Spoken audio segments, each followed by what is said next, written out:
आज का video start करते हैं विजुअलाइजेशन एक्सरसाइज के साथ। मेरे साथ स्टार्ट करो। Close your eyes and let us start visualization with me. Visualise करो एक शाम तुम रास्ते पे वॉक कर रहे हो, तभी तुम्हें वहां पे एक मैन दिखाई देता है, एक मस्कुलिन मैन दिखाई देता है जिसके चौड़े कंधे हैं, जिसने अपने बॉडी पर अच्छी खासी मसल्स बिल्ड कर रखी।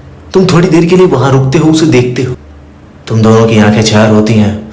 वो बंदा डायरेक्टली तुम्हारे पास आता है और तुम्हारा नाम पूछता है। तुम उसे अपना नाम बताते हो और उसे बताते हो कि तुम उसके पर्सनालिटी से आकर्षित हो। उसकी पर्सनालिटी से एक अलग ऑरा निकलता है, वो एक कैरिज्मेटिक पर्सनालिटी है।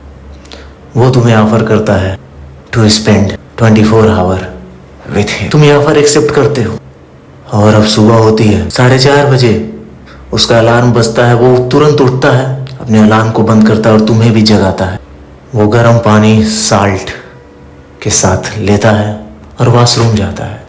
तुम भी उठते हो, उसको फॉलो करते हो। वो आता है और तुम्हें तुरंत लेके पार्क चला जाता है। वहां पर तुम दोनों रनिंग करने लगते हो। तुम देखते हो कि पार्क में बड़े बूढ़े बच्चे सभी लोग इसको जानते हैं। सोसाइटी में इसकी अलग इज्जत है। दौड़ते हुए ये सबको हाई फाई करते हुए चल रहा है। वो वहां पे push up, pull up, dips, sit up, squat ये सब एक्सरसाइजेस करता है। देन तुम दोनों मेडिटेशन करने बैठते हो। तुम भी उसके साथ मेडिटेशन करते हो। तुम्हारा 5 मिनट बाद ही आंखें खुल जाती हैं। तुम देखते हो कि वो आधा घंटा से ऊपर मेडिटेशन कर रहा है। आफ्टर दैट तुम दोनों घर आते हो। तुम देखते हो घर आने के तुरंत बाद वो अपने टेबल पे जाता है। टेबल पे जाकर वो अपने जर्नल निकालता है। वो ग्रेटिट्यूड जर्नलिंग करता है, अपने डे को प्लान करता है, अपने प्रोजेक्ट में अल्टरेशन करता है, एडजस्टमेंट करता है। देन वो स्पिरिचुअल बुक उठाता है, उसे पढ़ता है। आफ्टर दैट वो अपना फ़ोन उठाता है और उसमें पॉडकास्ट लगा के ब्रेकफास्ट बनाना स्टार्ट कर। तुम उसको वहीं बैठकर देख रहे हो। वो पॉडकास्ट सुनते सुनते यूं ही ब्रेकफास्ट बनाता है, तुम्हें ऑफर करता है। तुम दोनों ब्रेकफास्ट करते हो और वो तुम्हें अपने साथ अपने ऑफिस ले जाता है। तुम देखते हो कि वहाँ ऑफिस में लोग इसकी इज्जत करते हैं। ये अपने बॉस से भी काफ़ी कॉन्फिडेंटली, फियरलेसली, फ्रेंडली बात करता है। उनको फिस्ट बम देता है, हाई फाई करता है। ये अपने टेबल पे बैठ के लगातार काम करता है। लंच में सब लोग गॉसिप कर रहे होते हैं, ये भी वहाँ पहुँचता है तो लोग इसको चेयर ऑफर करते हैं। ये उनकी गॉसिप सुनता है, मंद मंद मुस्कुराता है। ये कम बोलता है, लेकिन जब ये बोलता है तो लोग इसकी बातों को सुनते हैं, इसकी बातों को काट नहीं पाते। तुम महसूस करते हो कि लोग इसे कैरिज्मेटिक पर्सनालिटी को एक्सेप्ट करते हैं। तुमको महसूस होता है कि he is a very knowledgeable person. Again तुम ऑफिस से घर आते हो। उसने कुछ नाश्ता बनाया होता है। तुम दोनों नाश्ता करके वो तुमसे बोलता है कि पुट योर शूज, और तुम दोनों जिम जाते हो। तुम देखते हो जिम में भी अदर गाई इसको रिस्पेक्ट देते हैं। जिम ओनर खुद इसको वर्कआउट कराता है। ये औरों की तरह हेडफोन लगा के वर्कआउट नहीं करता है। ये अपने एक एक मसल्स पे कंसंट्रेट करता है। तुम इसको फॉलो करते हो। तुम दोनों घर आते हो। वो अपना प्रोटीन रिच फूड लेता है, डिनर बनाता है, और बनाते समय तुम उससे क्वेश्चन करते हो, उसके बारे में जानना चाहते हो। वो तुम्हें अपने बारे में बताता कि कैसे वो एक टाइम था ब्रोक रहा करता था और वो आज एक सेल्फ इम्प्रूवमेंट जर्नी पे है। साथ में डिनर करते हो। उसके बाद से वो अपने पेरेंट को कॉल लगाता है, उनसे बातें करता है, उनका हाल चाल लेता है। तुमको पता चलता है कि इसकी एक गर्लफ्रेंड भी है। वो उसको भी कॉल लगाता है, उसका हाल चाल लेता है। ज़्यादा देर तक नहीं बातें करता है और दिन बैठ जाता है अपने टेबल। उसका जो साइड बिजनेस है उस पर काम कर। वो नॉन स्टॉप अपने साइड बिजनेस पे काम करता है। फिर देखते हैं वो अगेन मेडिटेशन करता है, अपने अगले दिन की प्लानिंग करता है और कुछ बुक्स पढ़ता है। एंड आफ्टर दैट वो तुमको गुड नाइट बोलते हुए सोने चले। तुम सोचते हो कि ये बंदा अलग क्या कर रहा है, मैं भी तो सेल्फ इम्प्रूवमेंट पे हूँ। Let me tell the difference between true self improvement and trial self improvement. जिस पर्सन को तुमने अभी विजुलाइज कर रहा था वो और कोई नहीं, वो तुम थे। तुम्हारा ही फ्यूचर वर्जन था। लेकिन क्या तुम ये कह सकते हो कि जो सेल्फ इम्प्रूवमेंट रूटीन तुम फॉलो कर रहे हो उससे वो आदमी तुम बन सकते हो, जिसके अंदर कॉन्फिडेंस है, जिसका सोशल स्किल इतना अच्छा है, जिसको रिस्पेक्ट मिल रही है, जो नॉलेजेबल है? क्या तुम्हारे करंट सेल्फ इम्प्रूवमेंट रूटीन से वो पॉसिबल है? अगर मैं करंट पीरियड की बात करूं तो सेल्फ इम्प्रूवमेंट को एक स्पेसिफिक डोमेन तक सीमित कर दिया गया। कोई है जो केवल लुक मैक्सिंग को सेल्फ इंप्रूवमेंट मान रहा है, कि या जॉलाइन बना ली, हेयर स्टाइल या स्किन केयर कर लिया, दिस इज सेल्फ इंप्रूवमेंट। कई लोग हैं केवल बॉडी बनाने को ही सेल्फ इंप्रूवमेंट मान रहे हैं। कई लोग हैं मनी तक लिमिट है, कि जितना ज्यादा मनी उतना ज्यादा तुम सेल्फ इवॉल्व हो। कई जगह है कुछ पिकअप लाइन से याद कर लिया, लड़की पटाने के तरीके जान लिए, this is the self improvement. ये मैं currently Indian self improvement movement की बात कर रहा हूँ, जहाँ पे ऐसे तमाम यूट्यूबर मिल जाए। कोई केवल लुक मैक्सिंग को ही सेल्फ इंप्रूवमेंट बोल रहा है, कोई बॉडी बनाने को, एंड ब्लैंड। और उसके बाद आते हैं एक ऐसे लड़के जो होते हैं लोन वुल्फ। ये कहते हैं मैं अकेले में काम करूंगा, मेरा सेल्फ इंप्रूवमेंट है अकेले में रह के खुद पे काम करना। और इनका खुद पे काम करना होता क्या है, लेट मी टेल यू। इनका खुद पे काम करना क्या होता है कि अकेले में रहेंगे, फोन देखेंगे, इनमें दिखेंगे, कोई स्पोर्ट फॉलो करेंगे, पबजी या तमाम ऐसे गेम खेलेंगे, और एक कीवर्ड वॉरियर की तरह सबके कमेंट सेक्शन में जाके कमेंट करेंगे। और रात को सोने से पहले एक बैटमैन वाला स्टोरी अपने फोन में लगाना नहीं भूलेंगे। तो दीज आर लोन वुल्फ। और सब लोग कह रहे हैं कि I am on the self improvement. Actual self improvement क्या होता है, इसका डेफिनेशन किसी को नहीं मालूम। Let us tell me a story. Story नहीं, एक रियलिटी है। वैदिक पीरियड में क्या होता था कि जब बच्चा 8 साल का होता था, उसके बाद उसका उपनयन संस्कार हुआ और उसे जंगल में भेज दिया जाता था आगे की शिक्षा ग्रहण करने के लिए। वहां पे गुरुकुल में उसे सबसे पहले सेल्फ रिलायंस सिखाई जाती थी, कि कैसे खुद ही भिक्षाटन करना है, खुद ही लकड़ी तोड़ना है, खुद ही खाना बनाना है। उसको वार करने की टैक्टिक्स, हथियार चलाने की शिक्षा दी जाती थी। उसको शास्त्र पढ़ाए जाते थे, अर्थशास्त्र, काम शास्त्र, रसायन शास्त्र, राजनीति शास्त्र। यानी कि उस 8 साल से 25 साल तक उस लड़के का इंटीग्रेटेड ग्रोथ कराया जाता था। और जब वो 25 साल बाद उस आश्रम से आता था इस सोसाइटी में, तो no he know how to deal with these all things. उसको हथियार चलाना आता है, उसको कभी सोशल एंजाइटी नहीं होती थी कि अरे कैसे बात कर। तुमको लगता है क्या कि अर्जुन को सोशल एंजाइटी होती होगी? और एक आज का हमारा एजुकेशन सिस्टम है जो केवल और केवल ग्रेड पे बेस्ड है। सो ओवरऑल जो सेल्फ इंप्रूवमेंट है, जिसमें सारे एस्पेक्ट्स आने चाहिए, वो है ही नहीं। केवल जॉलाइन बना लेना या सिक्स पैक बना लेना या 2-4 पिकअप लाइन सीख लेना और लड़की को इम्प्रेस कर देना, it's not a self improvement. और ये महीने 2 महीने का काम है भी नहीं। मिनिमम 5 साल 7 साल 12 साल लगे हैं सेल्फ इंप्रूवमेंट में, और इतने लगते हैं। मैंने सेल्फ इंप्रूवमेंट को 5 एस्पेक्ट में डिवाइड किया है, मैं इसी को फॉलो भी करता हूँ।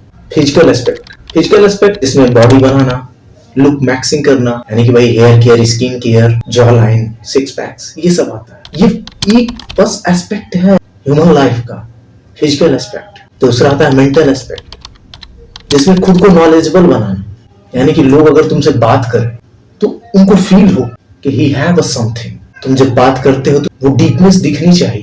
लाइक अगर तुम एग्जांपल लो जयशंकर के, जब वो बोलते हैं तो फील होता है कि ब्रो इज नॉट ऑर्डिनरी।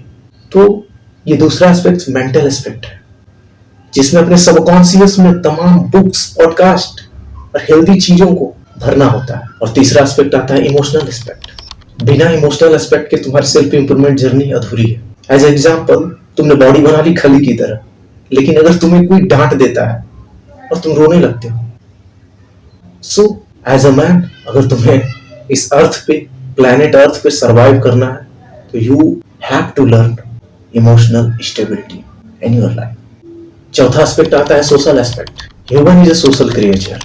तुम कितना भी कह लो कि तुम लोन वुल्फ हो, सिग्मा मेल हो, अल्फा मेल हो, whatever, I don't know this term, लेकिन एट द एंड तुम्हें इस सोसाइटी में ही रहना है। और इस सोसाइटी में रहना है तो तुमको सोशल स्किल तो सीखना ही पड़ेगा। तुम कितना भी बॉडी बना लो, जो भी कर लो, लेकिन अगर तुम्हें किसी अननोन पर्सन से बात करने में पैर कांप रहे हैं, लड़की को अप्रोच नहीं कर पा रहे हो, उससे डायरेक्टली बात नहीं कर पा रहे, then that is not a self improvement bro. इसी के अंदर रिलेशनशिप भी आता है। और 5वां एस्पेक्ट है स्पिरिचुअल एस्पेक्ट। ये तुमको अभी नहीं समझना है। Let me tell a story. United 2 आदमी है, एक का नाम मोहन रखते हैं, एक का नाम सोहन रखते हैं। दोनों सेल्फ इंप्रूवमेंट पे हैं। सोहन जो कि एक ट्रायल सेल्फ इंप्रूवमेंट गाई है, और मोहन जो कि एक ट्रू सेल्फ इंप्रूवमेंट गाई। दोनों किसी प्लान में या प्रोजेक्ट में फेल हो जाते हैं, सेम सिनेरियो में फेल हो जाते हैं।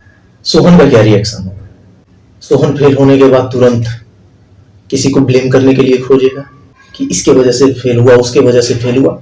ही is going to target him, और एट द एंड अगर कोई नहीं मिला तो वो खुद को ही ब्लेम करेगा, खुद ही गिल्ट और शेम में रहेगा। उसकी मेंटल स्टेबिलिटी बिगड़ जाएगी, वो ज्यादा परेशान रहने लगेगा। क्योंकि ये जो प्रोजेक्ट था वो एक बड़ा प्रोजेक्ट था, उसने कुछ इन्वेस्टमेंट कर रखे थे लेट अस अज्यूम दैट। और वही मोहन है जो कि अपने सेल्फ इंप्रूवमेंट में एक स्पिरिचुअल एस्पेक्ट को भी रखता है। वो उस फेलियर के बाद उसकी रिस्पॉन्सिबिलिटी खुद लेगा, वो उसको एनालाइज करेगा क्यों फेल हुआ, और एट द एंड वो यही कहेगा कि मे बी ऊपर वाला यही चाहता था एंड ये चीज मेरे लिए नहीं थी, और वो आगे मूव ऑन कर जाएगा। तुम इन दोनों में क्लियर डिफरेंस देख सकते हो। मोहन एक फेलियर को कैसे डील करता है और सोहन एक फेलियर को कैसे डील करता है। तो this is the importance of spiritual aspect. और at the end last aspect of life को मैं लेता हूँ फाइनेंशियल। अगर तुम इस प्लैनेट अर्थ पे हो और ह्यूमन हो तो तुम इस एस्पेक्ट को अवॉइड नहीं कर सकते। हाँ, वो अलग बात है कि सबका फाइनेंशियल गोल अलग अलग होता है। किसी को मिलियन बिलियंस ऑफ डॉलर्स चाहिए, तो किसी को बस इतना चाहिए कि मेरा घर चल जाए, लेकिन तुम इस एस्पेक्ट को अवॉइड नहीं कर सकते। So you have to develop financial skill as well. और यही डिफरेंस होता है एक ट्रू सेल्फ इंप्रूवमेंट गाय में और एक ट्रायल सेल्फ इंप्रूवमेंट गाय में। ट्रू सेल्फ इंप्रूवमेंट गाय क्विक फिक्स की तरफ नहीं जाता है, वो अपना physical, mental, emotional, social, spiritual, financial सारे एस्पेक्ट में अपना ग्रोथ करता है। नॉट लाइक अ ट्रायल जो कि जॉलाइन बना लिया, कुछ बॉडी बना ली और खुद को सेल्फ इंप्रूवमेंट गाय समझ रहा है, लोगों से अपने आप को ऊपर समझ रहा है। लेकिन जब वही रियल लाइफ में जाता है, let me tell you another hypothetical scenario. Trial self improvement guy एक लड़की को अप्रोच करता है। वो उसको अप्रोच करने से पहले उसको तमाम रूल्स मालूम है कि अपने जॉलाइन दिखाने हैं, सिक्स पैक है, ये है, वो है, कैसे बातें करना है, ये उसने सारी चीजें सीख रखी है। वो जाता है, लड़की को अप्रोच करता है, हाय बोलता है, उसके पैर कांप रहे हैं, वो अपना बाइसेप फ्लेक्स करता है, अपने एब्स को टाइट करता है, शोल्डर ऐसे, जो भी उसने सीखा हुआ है वो सारी चीजें अप्लाई करता है एक ही साथ। और कुछ उसने पिकअप लाइंस भी सीखे हुए हैं, उनको बोलता है अपने लड़खड़ाती आवाजों में। वो लड़की उससे पट भी जाए, बस वो लड़की को अपने साथ रखने में फेल हो जाता है। और वहीं एक ट्रू सेल्फ इंप्रूवमेंट गाय है जो सिर्फ लड़की को अप्रोच कर रहा है। वो जाता है, कॉन्फिडेंटली बात करता है, उससे नाम पूछता है, अपने बारे में बताता है, डायरेक्ट नंबर मांगता है, व्हाटएवर। उससे जब लड़की बात करती है, इसके पास भी वो जॉलाइन है, इसके पास भी सिक्स पैक्स है, बट इसकी बातों में इसकी एक करिज्मेटिक पर्सनालिटी है, ये मेंटली स्टेबल है, ये इमोशनली स्ट्रांग है। मैं भी लड़की उसको रिजेक्ट भी कर दे, ये रिजेक्शन के बाद भी कंफर्टेबल है। इसको मालूम है कि I M high value man, may be ये लड़की मेरे लिए नहीं बनी। वो खुद को नहीं ब्लेम करने लगता है कि अरे क्या मैंने सही से फ्लैक्स नहीं किया, क्या मैं सही से पिकअप लाइन अप्लाई नहीं किया। No, he is not that guy. वही जो ट्रायल सेल्फ इंप्रूवमेंट गाय है, वो खुद में ही कमी ढूंढने लगेगा कि लग रहा है इस बार मैंने बाइसेप अच्छे से नहीं बनाया, या मैंने सही से पिकअप लाइन नहीं बोली। That's why she reject me. अब डिसाइड तुम्हें करना है कि तुमको ट्रू सेल्फ इंप्रूवमेंट गाय बनना है या ट्रायल सेल्फ इंप्रूवमेंट गाय। केवल फिजिकल एस्पेक्ट ही तुम्हें एक इंटीग्रेटेड मैन नहीं बना देगा। एक इंटीग्रेटेड मैन बनने के लिए तुमको physically, mentally, emotionally, socially, spiritually, financially हर तरीके से स्ट्रांग होना पड़ेगा। हर एक एस्पेक्ट पे काम करना पड़ेगा, और इसमें मेहनत लगेगा, टाइम लगेगा, but that is the real self improvement. नहीं तो वही है, ट्रायल सेल्फ इंप्रूवमेंट गाय की तरह तुम सेल्फ इंप्रूवमेंट पे भी रहो, बहुत सारी चीजों को तुम सेक्रीफाइस भी कर रहे हो, तुम वीडियो गेम नहीं खेल रहे हो, तुम इंस्टा नहीं चला रहे हो, उसके बाद भी तुम डिप्रेशन और एंजाइटी और परेशान रहो कि अरे मेरे से गर्लफ्रेंड क्यों नहीं बन रही है। So you have to decide. अगर तुम चाहते हो कि मैं सारे एस्पेक्ट पे अलग अलग वीडियो बनाऊं, comment under this video. Your brother Vihaan.